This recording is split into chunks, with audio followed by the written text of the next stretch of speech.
Hey guys, it's Joanne Ray, and I am super excited to be bringing you season 3 of A Human Connection.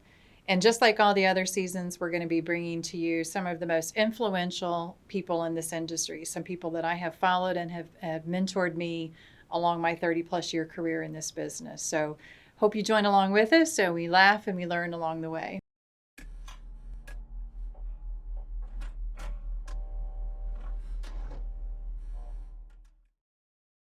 Well, hey guys, Joanne Ray here, and I am super excited to be back with season 3 of A Human Connection. And today we are super excited because we have our guest live in studio.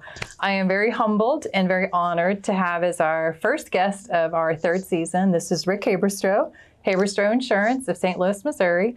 Rick and I have known each other for, are we even going to tell how long we've known each other, Rick? A lot of years. 26 Probably years. So welcome to the podcast. Thank you for having me. And thanks for coming in and doing it live. This is going to, yeah. Well, thank you very much. So this podcast, as I told you, Rick, is all of the people that I've met throughout my journey and my 30 plus career here, and the people who I have met along the way who have had tremendous success, who have meant a lot to me and my success and have added to that. And we talk about the business side of it because that's where our connection first was. Sure.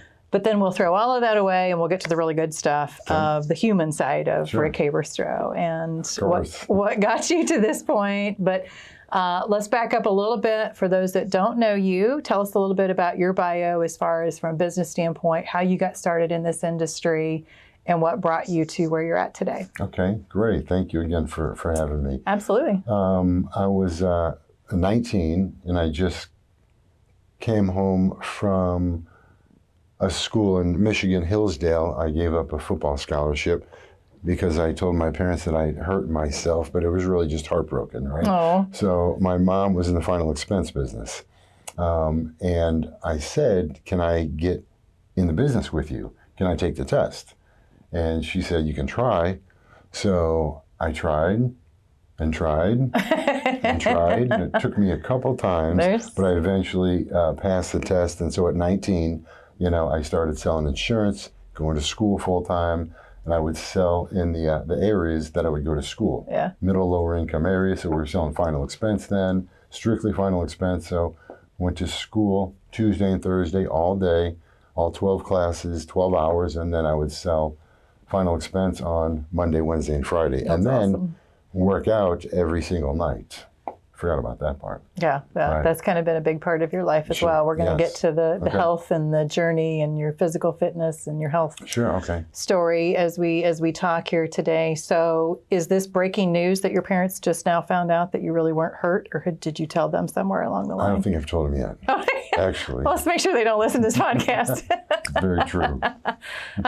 So what was your reasoning? Did you just see from a financial standpoint that that's maybe where I want to go, or that seemed like because most 19-year-old kids don't say, I want to go sell insurance. Sure. So what were you seeing that was attractive to you? Well, honestly, my mother's father, William Steinlage, had a very big insurance agency with Bankers Life in the 50s and 60s. So we go back even another generation. Yes, and he was 19 when he got his insurance license, and very successful. My mother grew up in a very successful family. He made a lot of money in the 50s and 60s. So you saw that and then, what they were doing and wanted to be a part of that? When my parents started dating, my father was 19 and my grandfather got him in the insurance business. Oh, really? Yeah. So my dad started working with my grandfather and eventually went out on his own. But there was, 2 19s, and my dad, made a very good living, and we were very comfortable as children. So, I decided, and then Mom got in the business when she was a little bit older. Mm-hmm. She's the one that had the final expense agency. Yeah. So Dad did, bank-owned life insurance, annuities, mutual funds, which, at 19 was a little bit, above what I knew. But when Mom got into the final expense business, I would, I would come to the meetings and help them divide leads and shred papers and all that kind of, fun stuff. And I realized what they were doing was something that I could probably do too. That's awesome. And I don't know this, I should know this. Do you still have both your parents? I do, yes. Oh, that's yes, awesome. Yes, they're both 80 and perfect health. Oh, that's so good. I remember the very first time I think I ever met you in person was at your office. And I can always tell a lot about a person, about how they treat their family or how they talk about their family. And I remember this day how sweet you were to your mom and your dad that came by.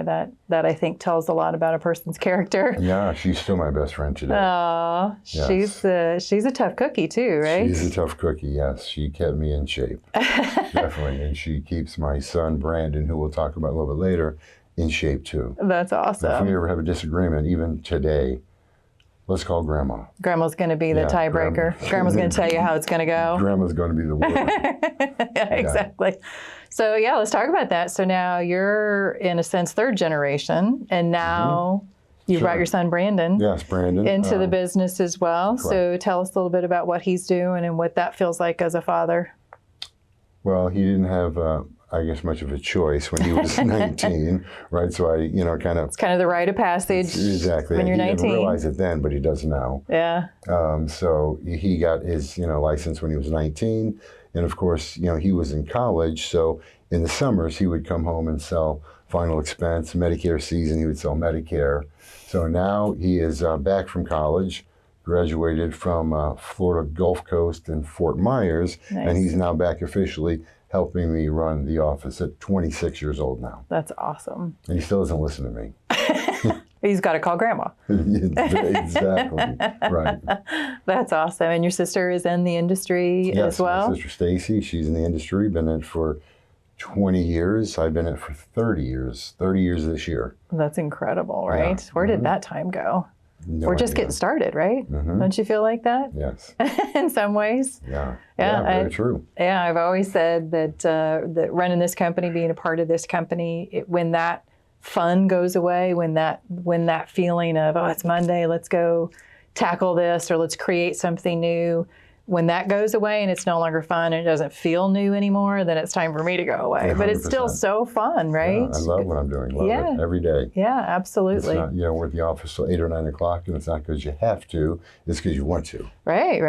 You've got a lot of people that you're responsible for. That's always, I've told the story many times, I think even on this podcast, that one of my greatest joys and one of my greatest responsibilities is when I pull into this parking lot and I see all the cars that are in now both parking lots. Sure. And knowing that that's my responsibility to make sure that they keep coming, that they love it here, that they have a good job, they have a good income, they're building their careers here. And then you start seeing car seats in the back of all the cars. And then you're like, now we're really building something here, building that continued family. We've always said that this is a family business. None of our last names are the same, but it is truly a family business because of the connections that we want to make. And I don't want people just coming here because it's a job. I don't want people coming here because it's a good place to work. You want it to be, we talked earlier about the book clubs and different things like that we do, where we're trying to always make sure that there's something that we're pouring back into our employees, versus not just,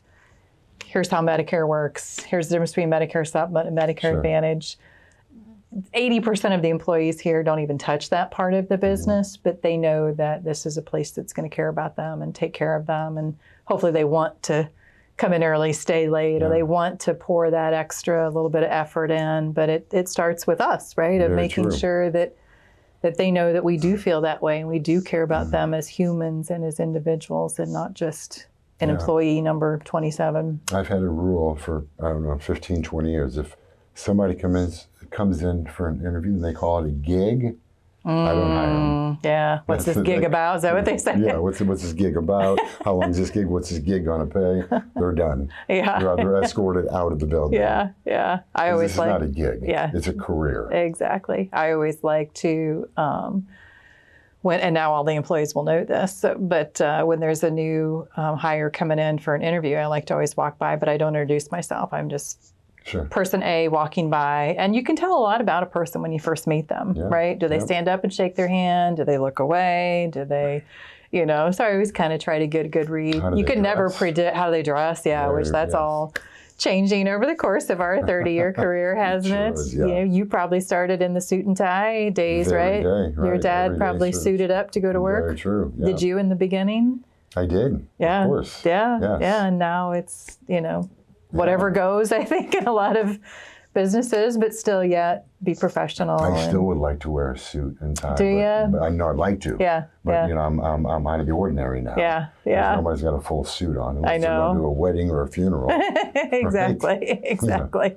So one of the reasons that I wanted to have you on this format to share with others, Rick, is you've had one of the most amazing and incredible health journeys of the last few years that I think some people will just be, one, amazed that you're here.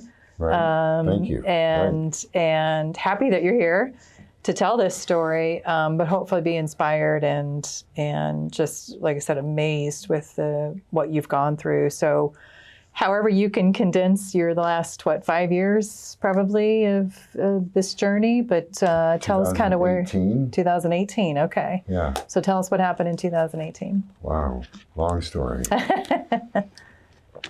Well, 2018, first started off is I got into a couple real serious car accidents, right? And they were you know, I'm a crazy driver, but you know, totaling and rolling 3 cars in a matter of 3 months. Oh gosh. Was not the norm, right? So I didn't know why. Was I texting and driving? But people started getting worried, right? Especially my mother. I can imagine. Right.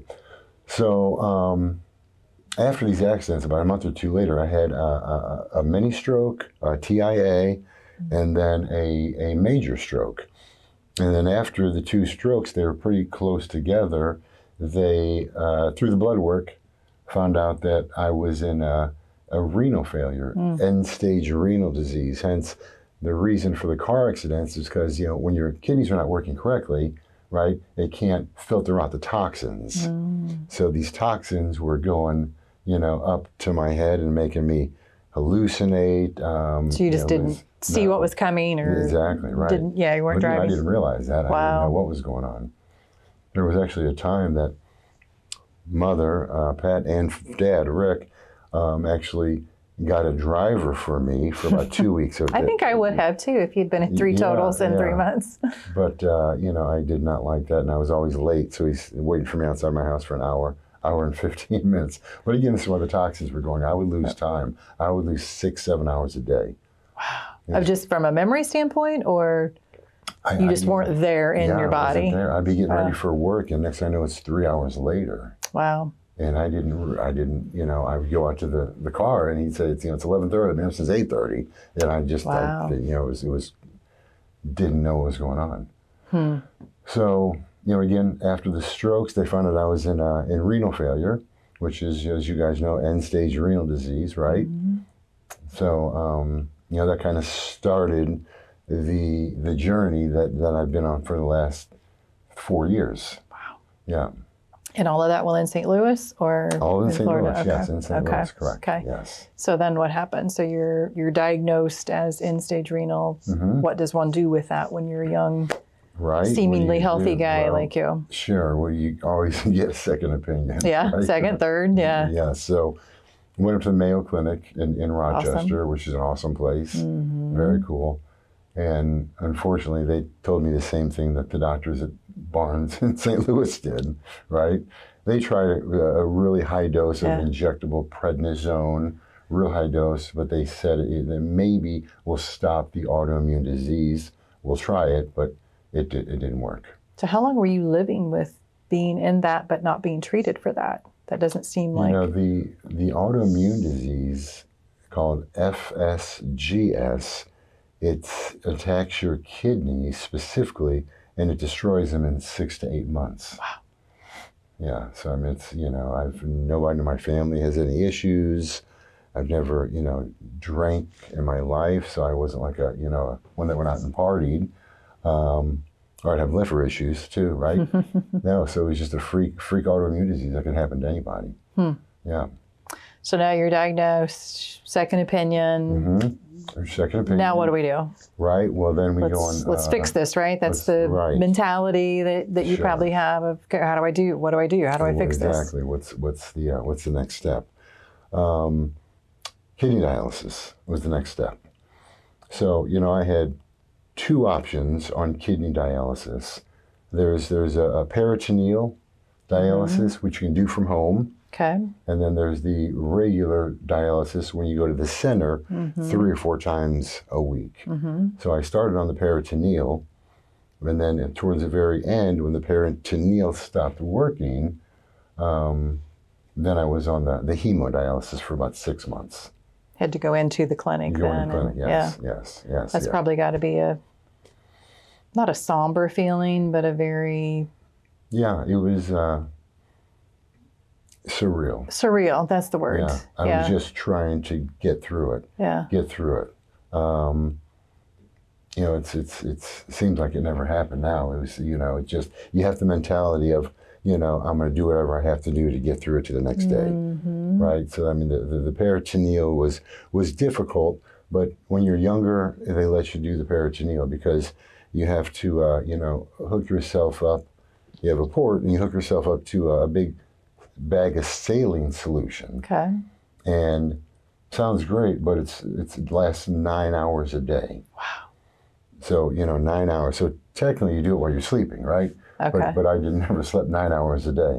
So you wake up and, you know, the cord, you know, doesn't reach to the kitchen, doesn't reach to the living room.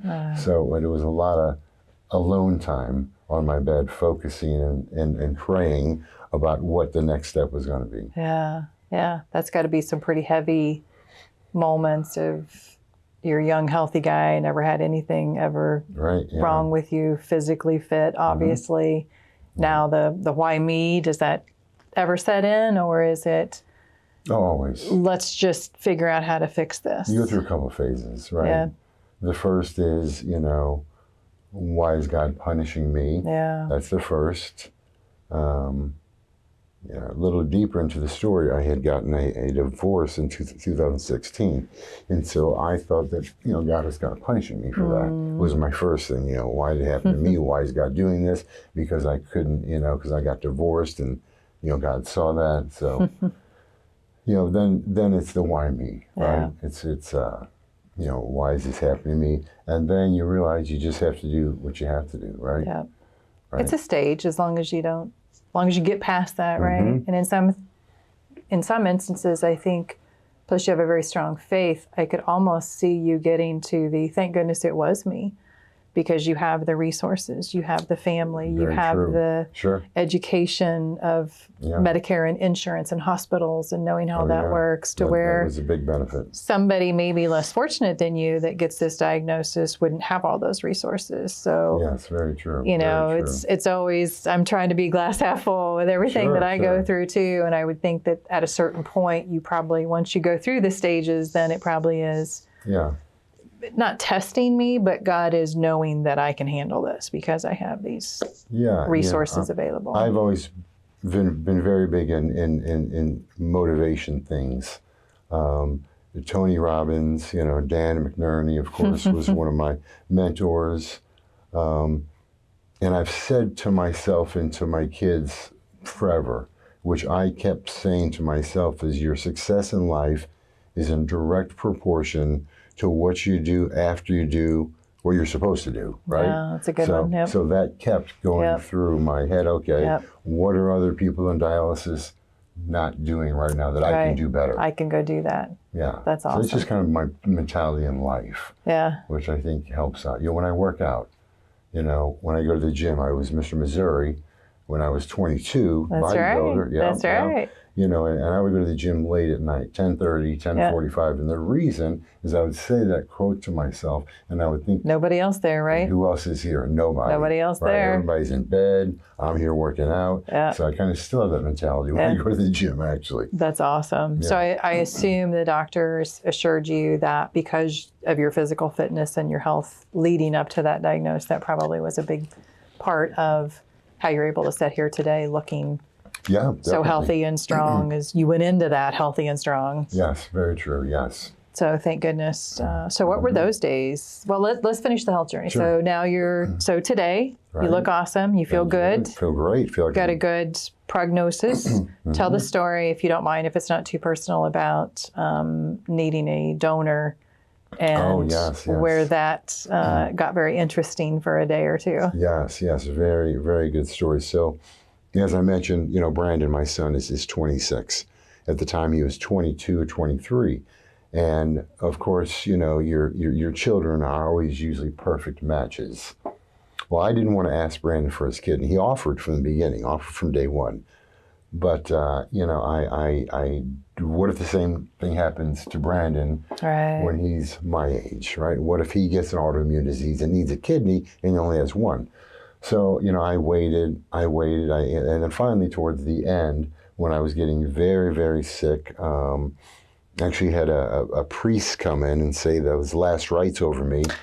Are you serious? Time. Yeah. It got to that stage. Oh, yeah. Wow. Yeah. I was blue lighted twice. Most people can't tell that story of what it was like to hear a priest give last rites over their body. I know. Wow. Well, I don't remember, but I was told. Yeah. Yes. Wow. Yeah, no, it got really, really serious. I probably didn't think I was going to make it a couple times.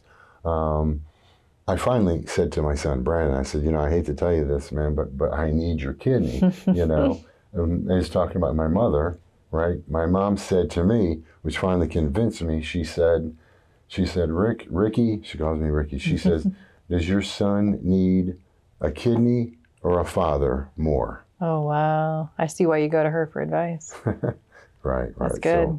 So that kind of convinced me, okay, maybe I should ask him, so the combination of when I was getting very sick, when I needed it, the doctor said, you need a kidney, kind of wink, wink, like, started heating up your relatives and friends. Oh.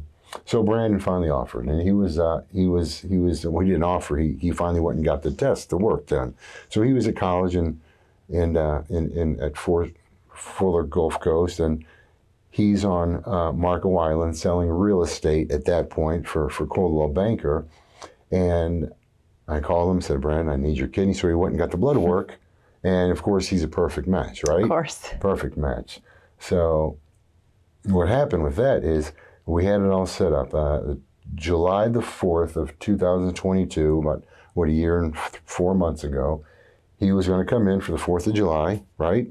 And he was going to, enjoy the holiday with us. And then he had an appointment at Barnes the next day on the 5th. And then, by the way, at the end of the trip, I'll give you my kidney. No, I wish it was that simple, right? Yeah. But you have to, and there's a whole day that you get worked up at the hospital. Oh, they check everything from your teeth, to your skin, make sure there's no infections anywhere on your body. So that's kind of the plan, right? And they were going to schedule us probably October, November, just kind of depending on, the schedule when he got his clean bill of health. Mm-hmm. So that's what we were expecting was going to be happening, right? The phone rings July the 1st, right? 3 days before he's supposed to come at 10 o'clock at night. And it said Barnes Hospital. And I thought it was an appointment reminder, right? I was going to the doctor 3 times a week. But I answered it for some reason. I answered it, and the lady on the other line said, Mr. Haberstroh? I said, I knew this was an appointment reminder, unless I'd missed an appointment. They were calling to yell at me. She said, this is the Barnes transplant team. Can you be here in an hour? We have a perfect match for you. Oh, my goodness. Right, yeah. Wow. So it was, So you were there. Oh my gosh, it was, so many miracles. Yeah, so the first call was to my mother, actually, right? And the second call was to Brandon, who was in, still in Florida at that time. And I said, you were the luckiest. I got good news and better news. Yeah, good news, and you're the luckiest kid alive. Maybe not those exact words, but it was very close to that. You're the luckiest kid. So I went in July the 1st, and I woke up the next morning at 4 o'clock, July the 2nd, 4 a.m., and I had got a transplant. And I already, this was crazy. That's incredible. It happened so quick. Wow. Yeah. And that was when? That was 21? 22. That was in 22, so just over a year. Mm-hmm. It's been about 14 months since the transplant, yeah. And you're, check that off. Let's go back to work, right? Let's rock and roll, yeah. I went back in, got out of the hospital about August 1st. Wow. I was there for about a month, right? So I went back to the office, not on doctor's orders, about November the 1st, and tried to get ready for of course, the AEP coming up, right? Probably a little bit too early. Probably. Wasn't real effective. I had a lot of doctor's appointments I had to go to, so it was tough to concentrate.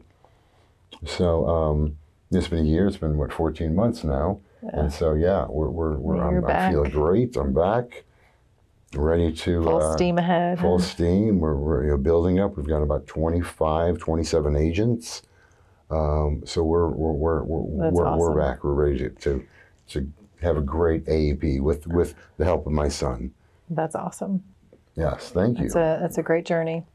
One of the things that I know that you were telling me just recently is how much fun you're having recruiting, and I think people will love hearing your story too, because most people think recruiting, like a room full of recruiters on the phone calling licensed agents, which is, we do that every day, sure. And a lot of other things too. But I love how your recruiting has been. So talk a little bit about where you've been finding some of these agents, or that are now going to be agents for you. Right. Well, I love recruiting. Yeah. I mean, it's one of my favorite things to do. Basically, it's giving a person an opportunity that they would not have. Yeah. Right. So in the last, I guess it's about 60 days, we've recruited about 20 agents. 20 agents, got them licensed. They're getting trained right now. But Cyberg's restaurant in St. Louis, I recruited an agent from Cyberg's. He was my waiter, which make great agents, right? Mm-hmm, that's right, the service model. Yep, service model. We're 2 guys from the gym that I work out at, right? Yeah. Luckily, I was new to the gym, different gym, so I was able to go up and approach him and to say, hey, I'm new here. Where's the squat machine? I'm new here. Where's the leg press? Yeah. Oh, by the way, what do you do for a living? And the interesting thing I found is through all this recruiting, and again, I talked to a lot of people that we didn't recruit, is most people that you talk to hate their job. Isn't that so sad? It's terrible, yes. It's everywhere. I mean, I ask them, oh yeah, I'm doing great, I do this. How do you like your job? And when you get to know them on a personal level, right, because you're at the gym with them or they're your waitress, everybody. Yeah, they hate their job. Says they hate your job. I met one gentleman who worked for Chubb Life, making $70,000 a year, working from home for Chubb, PNC. He hates his job, hates it. So it's very special to say we love what we're doing. Yeah. Yes. Yeah. Well, it's you bring that energy too. It's, you become this magnet organization. We always talk about we want to be a magnet organization, not just for agents, but for employees as well. We want to be a place where people want to come to. Sure. Not just that we lassoed them in and convinced them that this would be a good opportunity, agent or staff, right? That we want to make sure that they want to be here and that they see something a little bit different. Right. We learned a lot of that during COVID of just watching, not even our industry, but all industries, from retail to restaurants to every kind of business you could imagine, and just the sheer people that left the industry, whatever industry they were in, because it was so obvious that they're not being treated fairly or the way they wanted to be treated, or they weren't in the right spot, right? Sure. Everybody's got a spot, and whether it's a job that you make a lot of money, like that guy sitting at home making $70,000, that's a pretty good gig. I thought so too. Exactly. But at the end of the day, people want a little bit more than that now. People realize that life is short. They realize that work is life, life is work. Where is that balance? Where do you draw the line? And when you love what you do, it really doesn't matter. Yeah. On Friday night, I like to see these people as much as anybody, not just, leave that at work and leave that behind. But well, let's finish with, I know you and I have shared a lot of mentors over the years, and a lot of people that we have to this day. You know what that means, right? I don't know. What does that mean? I've been in the business too long. Exactly. I think it means we've run in some pretty good circles, right? Depends how you look at it. Exactly. But talk a little bit about some of those mentors, what they have poured into you. As leaders, our job, Rick, is to make sure that we're constantly pouring into our employees, our agents, our staff, our family, that we're always giving. Where do you get that re-energized? Is it books? Is it just the people that you've met over your life? It's I would say the mentors that I've had in my life. Yeah, some pretty big, successful mentors.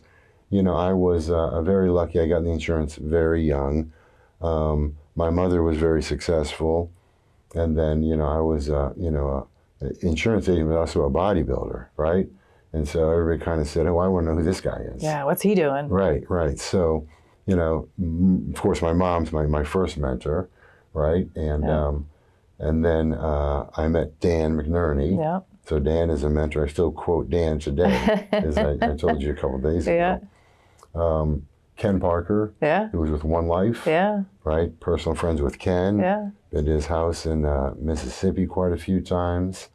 And then through Dan McNerney, you know, I've been able to meet, you know, Shep Cutler, you know, Mike White, Brian Adams with Integrity, of course, right? Yeah. Those are the greats. These are the greats. So yeah. So, you know, all these people, you, Dan, you know, Mike, Brian, Shep, Ken, Chris McDaniels. Chris McDaniels has been in this business for a long time. All kind of taught me a little bit something, you know. And I took all that and kind of, you know, it inspired me, but I also put it in my own words and my own actions. And you know what they say, all good ideas are stolen or borrowed. Borrowed, right? Yeah, there's no more original ideas anymore. It's very true. Yeah, I think that's very insightful, because I think if you have one particular mentor, lead, or whatever you want to call it, and you do everything the way that they do it so that you'll end up like them, I think that's setting yourself up for failure. Very true. I think if you take a piece of this one, a piece of this one, and a piece of this one, and then build your own path, then it's you got a much higher chance of success, because you're putting it into your recipe, not just very true. following them and theirs. But I think it was Zig, who we both share a love for, Zig Ziglar. I think it was him, correct me if I'm wrong, that talked about the Wall of Fame.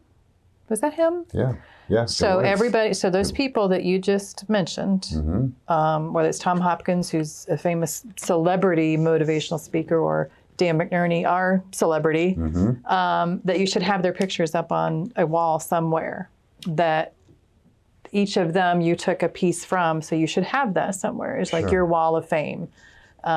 Because I think it shows, one, I believe in telling those people that mean a lot to you that they mean a lot to you. I think we all go through life probably not doing that as much as we should, right? Very that true. we take all this in from people and then we go do our own thing.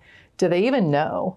Like, do they know the impact and the influence that they had on you and your life? And how can we do that, right? How can we continue to make sure that they do know that? Because wouldn't that be awesome? You probably get people all the time that say that about you, that you were their mentor and you were the reason they got started in this business, or whatever business they're doing, or in bodybuilding or weightlifting or your health journey, or all the different places. You know, Brandon and all of his friends probably, you know, I'm sure you're a huge mentor to them, and how awesome that is to feel that and hear that from them. So I guess that's a good lesson for all of us. We got to be sure to tell those people. The only thing we can do is reach out to them. And I can give you an example. Is I got very close to my nephrologist, my kidney doctor. Okay, I don't know what that means. Okay, Thank you. Doctor. Okay, Dr. Marcos Rothstein at Barnes Hospital. You know, and we battled at first, right? We battled because he was very hard on me. And, you know, if you know me, I'm sometimes a little rebellious, have to be told what to do several times. But we became very close. So I haven't seen him in over a year since the transplant, but probably every month I remember, and I send him a text. And I say, Marcos, thank you for saving my life. Wow. So that's, I think, about the only way we can reach out. Now, some of my mentors, you know, are not with us. Some I don't have their numbers. Some don't take my calls anymore. You know who you're talking about. You know what I'm talking about. But yeah, I think that's, you know, if you can remember to do that. If you remember to do that, you know, he texts back about every 5 texts. And says, "Hi, Richard, how are you doing?" But yeah, the doctor does. I think it's one thing for us to recognize who those mentors are and to have that moment where you're thinking of them, and then it's the next step that most people don't take of letting that mentor know. So Yeah. I'd say that's a pretty good place for us to wrap here today. We could literally sit here for hours, Rick, and get caught up on all the old stories. And it's been a huge pleasure having you here. It's a huge pleasure to have you in this industry with us and to continue your health journey.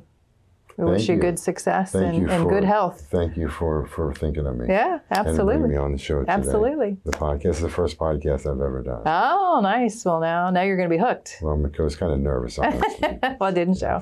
It didn't show. Thank you. Well, thank you, guys. Hope you enjoyed today's episode with Rick, and we'll see you next time.